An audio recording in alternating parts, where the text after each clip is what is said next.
याची कारणं नेमकी काय आहेत? ती कारणं तुम्ही शोधलेली आहेत का? कुठे तुम्ही या प्रचारामध्ये कमी पडता? खरं तर लोकसभा निवडणुकीच्या दरम्यान आम्ही जिथे जिथे जात होतो तिथे प्रतिसाद अतिशय चांगला होता. पण जनतेचा कौल हा मान्यच करावा लागेल आणि आम्ही सगळेजणच आत्मपरीक्षण करत आहोत. नक्कीच काय घडलं असेल याची आम्ही सगळेजण कारण मी म्हणता करत आहोत आणि नक्कीच त्याच्यावरती आम्ही सगळेजण मिळून तोडगा काढतो. पक्षाने पुणे शहर पक्षाने ठराव देखील मांडला की तुम्हाला राज्यमंत्री देण्यात यावं. ज्या पद्धतीने राज्यसभेचा ठराव केला होता त्या पद्धतीने मंत्रिपदाचा देखील ठराव केलेला आहे. या संदर्भात काय वाटतं?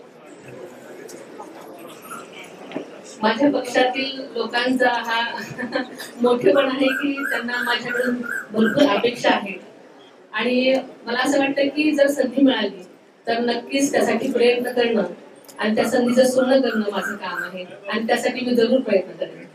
आता आपण म्हटलं की बारामतीचा विकास जसं मला सगळीकडे करायचं आहे, त्याच बारामतीकरांनी तुमच्या पाड्यात वजन टाकले. भावनेच्या भारात मतदान झालं की मी इलेक्शन भावनेवर फिरलं.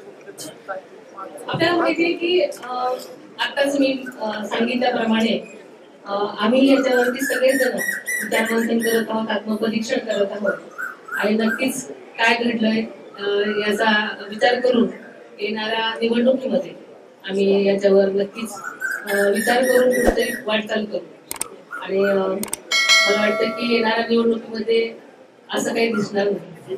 विधानसभेच्या निवडणुकीमध्ये काय तुमचे प्रयत्न असतात का? काय तुमच्याकडनं फेरबदल केले जाणार, काय आढावा घेतला जाणार? नक्कीच सगळेजण मिळून आता पक्ष राष्ट्रवादी पक्ष त्यांचे सर्वच वरिष्ठ नेते सगळेजणच हे सगळे ठरवले आणि याच्यावरती थोडीशी वाटचाल करते. खरं तर असं बोललं जातो बारामतीत की लोकसभेला सुप्रियाताई आणि विधानसभेला दादा असं चित्र आहे.